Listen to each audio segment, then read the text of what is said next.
ইচ্ছা হিদায়েত দান করেন, আর নিশ্চয়ই তুমি সরল পথের দিক নির্দেশনা দাও। 53 সেই আল্লাহর পথ, যিনি আসমানসমূহ ও জমিনে যা কিছু আছে তার মালিক। সাবধান, সব বিষয়ই আল্লাহর কাছে ফিরে যাবে। 43 সূরা যুখরুফ আয়াত 89 মাক্কি। 1 হামিম। 2 সুস্পষ্ট কিতাবের কসম।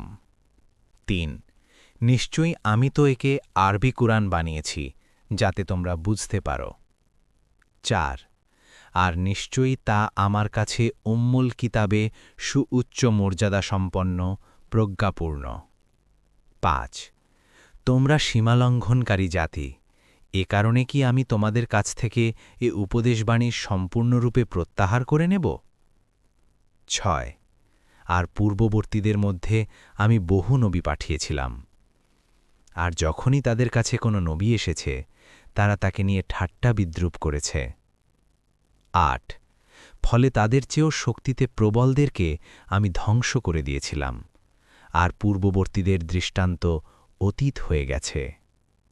9 আর তুমি যদি জিজ্ঞাসা করো আসমানসমূহ ও জমিন কে সৃষ্টি করেছেন, তারা অবশ্যই বলবে, মহাপরাক্রমশালী সর্বজ্ঞই কেবল এগুলো সৃষ্টি করেছেন।